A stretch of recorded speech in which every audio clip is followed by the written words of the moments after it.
Alrighty, y'all. How you going?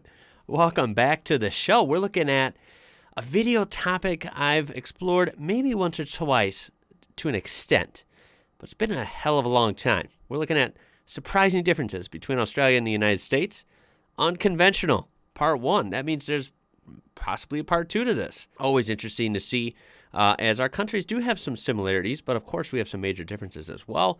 And it's really cool to see opinions and differences that people notice who have gotten to live in both. I think that's the deal here. I think this is an American girl that now lives in Australia, as far as I know. Update. I did watch the first 30 seconds. She actually was born in Australia till the age of 8. Then she moved to America and has been there the whole time. Now she's back in Australia. So I'd say the majority of her life is in the U.S., and now she's back in Australia, specifically Melbourne. Anywho, this is a channel called Ellie My Jelly. I'm not kidding. That's what it says. Pretty cool name. And this will be linked in the description down below so you can watch this whole video uninterrupted. And of course, browse her channel.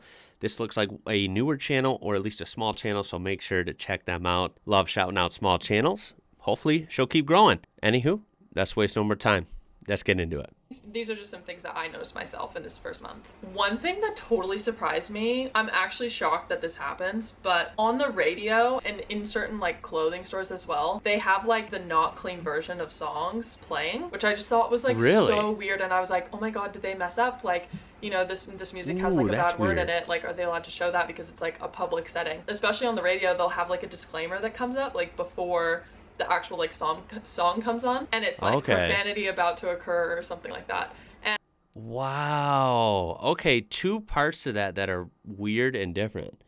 One, you hear the edited or clean version of songs on the radio here, and sometimes the way they edit them or censor them is actually pretty funny, right? It's like kind of bad, almost like, wow, that's definitely edited. Funnily enough, some stations will play the dirty version, or I guess the original version, even if it has cuss words in it, usually after, I think it's like 10 o'clock p.m. So if you're driving late at night, then, you should know that it's going to have bad words in the song, right? But during most of the day, you won't hear that on the radio, and especially not in like stores that play music or whatever. And the second part that I find interesting is if they do play the dirty version in Australia, they do give you a warning. So that's actually kind of cool. At least then to turn it. Maybe if you have kids in the car, or so that's going to have cuss words in it. Whereas here, you just kind of got to know. They're not going to warn you, as far as I know, right? It's clean during the day, the original version at night. And I was just like, oh my god, I can't believe they like play the whole song, because in America, like, there's no way. It's like super unprofessional. If you go into a place and they're like have music like playing cuss words, One thing I noticed. Yeah, if you walked into Target or Walmart or your local supermarket and they were playing like some crazy new song with a bunch of cuss words in it, that would just be like, wow, that'd be wild. That would be not a good reception, I imagine. As soon as I got off of the airport, was just how much more Melbourne spent money towards making everything look nice. And what I mean by this is like when you're going along certain highways you're going under bridges. Look at that. I've never seen a shot of this bridge.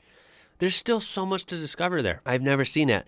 Now, to be fair, it just goes from city to city. Of course, you have some cities that are kind of bland in the U.S., then some cities that are pretty cool. They have artwork everywhere. They have designs and custom, paintings and masonry and architecture. It just really depends, right? But I have to say, from just limited scope here, but videos I've seen, Australian cities, at least the big ones, the famous ones, definitely go all out. I mean, they each have a unique feel, I think, and they are very clean. They're very nice, right? Like this touch with the lights is really cool. Now, we have lights where I'm at right now on only one of our bridges, and it's pretty cool. But this is extravagant. I mean, we're talking kind of more like subtle lighting going on the one I'm talking about. This one is really like, look at all of them. That is extravagant. It even glows on the water. That's pretty cool.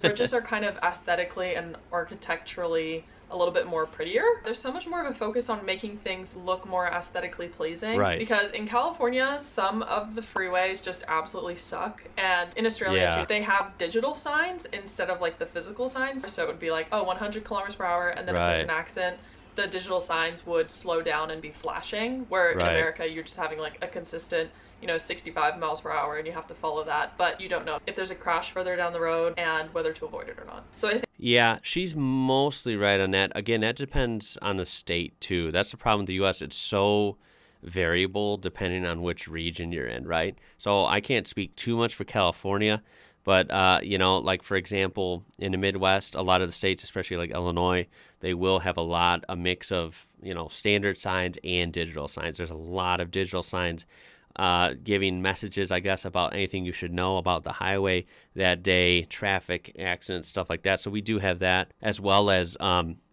of signs like she showed with like the X, what lanes are open, what lanes are closed, that kind of deal. So it just depends, I think. I think in that regard, Australia is like a little bit safer when it comes to the road. Obviously, there's crazy drivers in both countries. Yeah.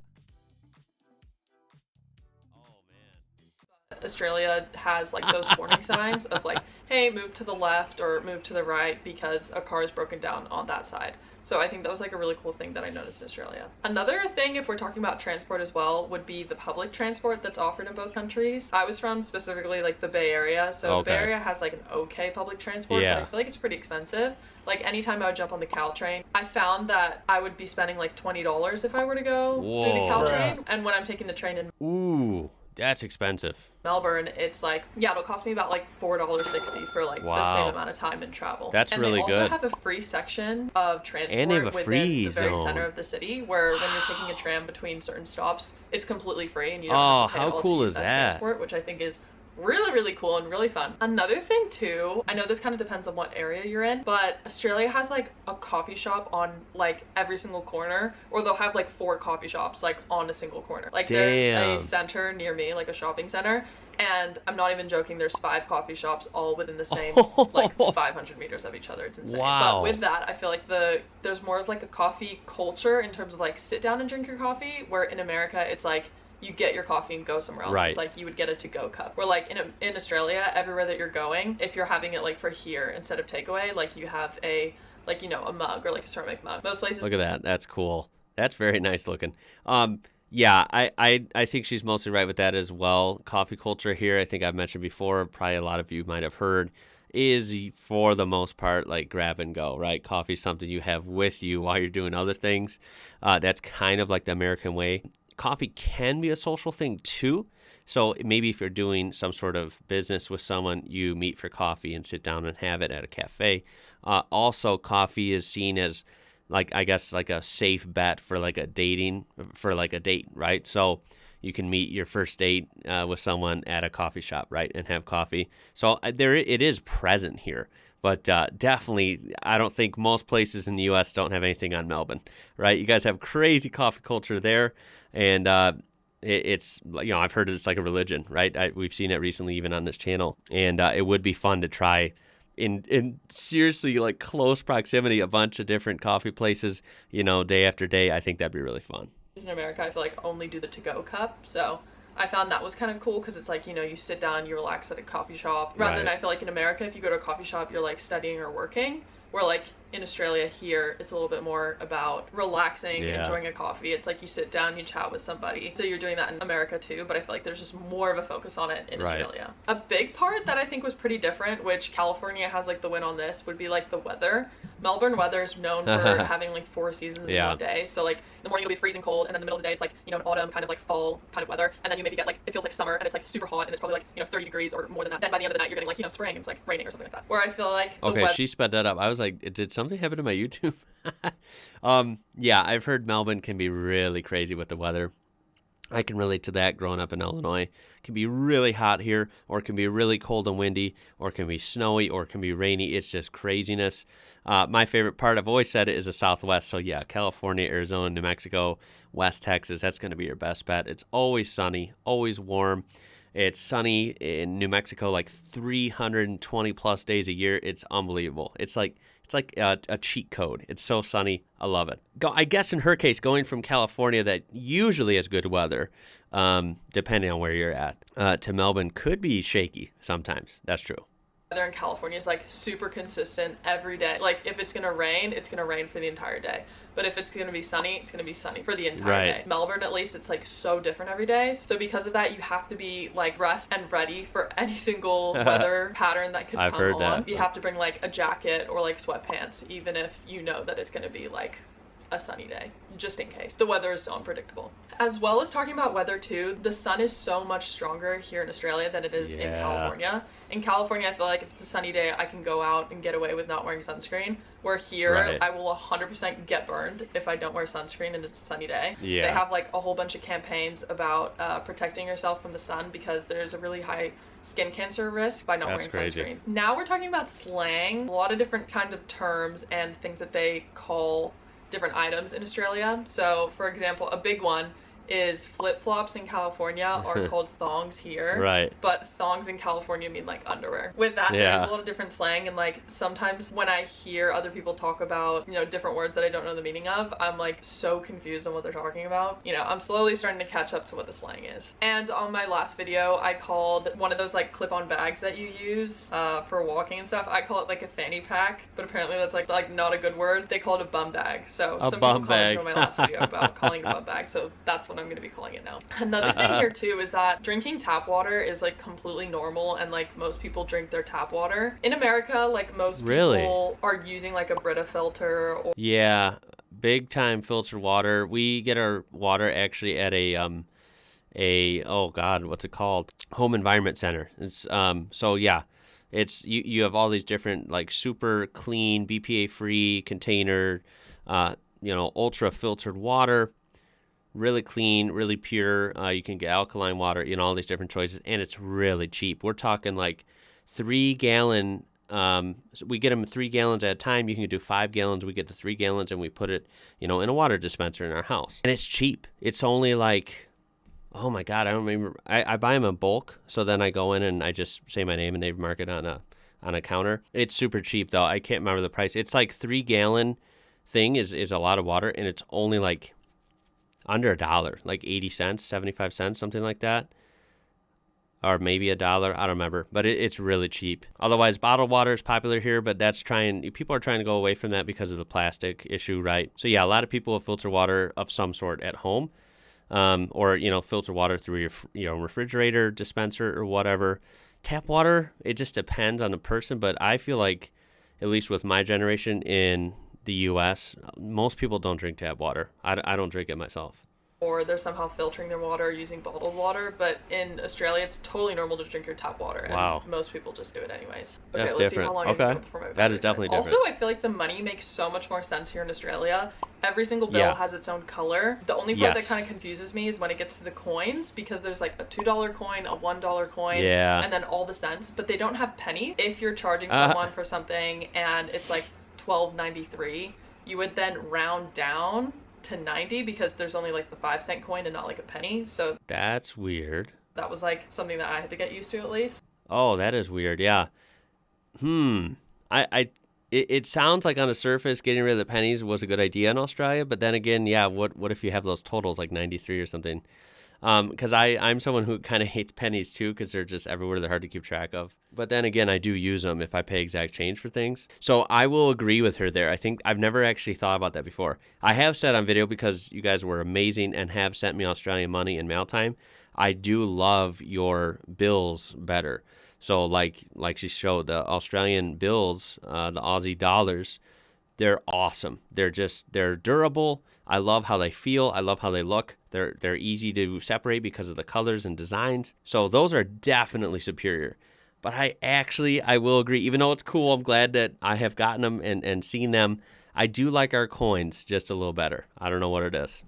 So I'm like, wait, so do I have to like round? Like I have to like think a little bit extra when I'm giving people change. Now I feel like I actually care a lot more about coins, because there's like the $1 coin and $2 coin, where in America, like the highest coin that you really have and that you use frequently would be like the 25-cent coin, like a quarter. Because of that, like... Right, we do have dollar coins and we do have $half coins, but you never see them. People don't use them. Yeah.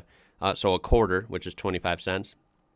That's what you would use the most. Like, I don't really care about change, but like here, change actually matters because it's worth a lot more. Lastly, getting used to like Celsius instead of Fahrenheit was something to get used to. Yeah. Because people talk about like, oh my god, it's so hot, like it's 30 degrees. Yeah. To me, in Fahrenheit, 30 degrees is like freezing. Freezing. Like it's below freezing. It was like, and I've gotten so much better at, like in my head, basically thinking, oh, 30 degrees Celsius, 21 degrees Celsius. I'm better at like knowing approximately what it is in Fahrenheit.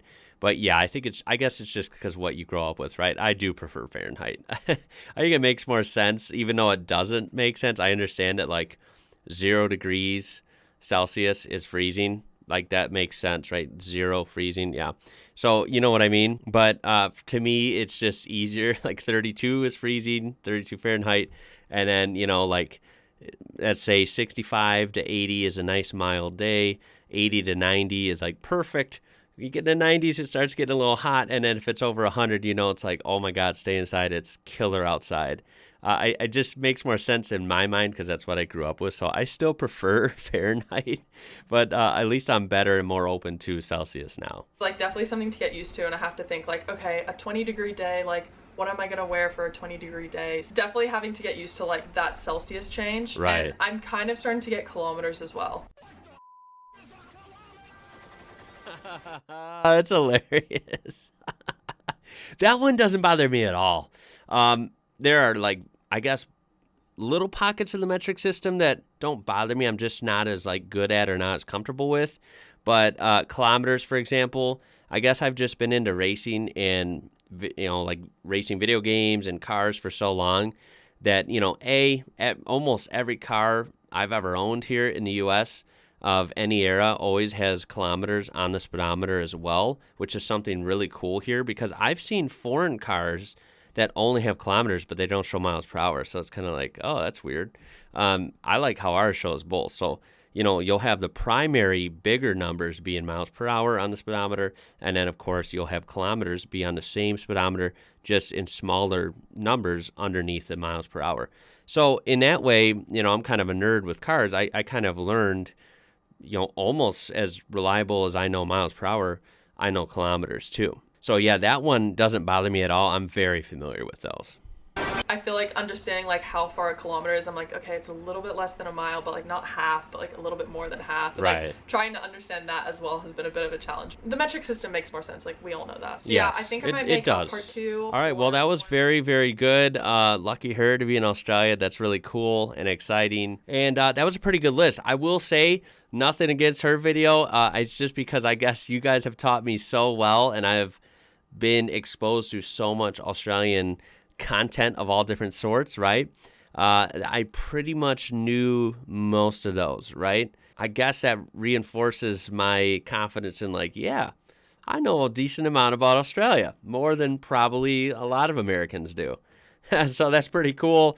But yeah, that was a great video. Make sure to check that link down there so you can check out her original video in its entirety. Of course, browse her channel.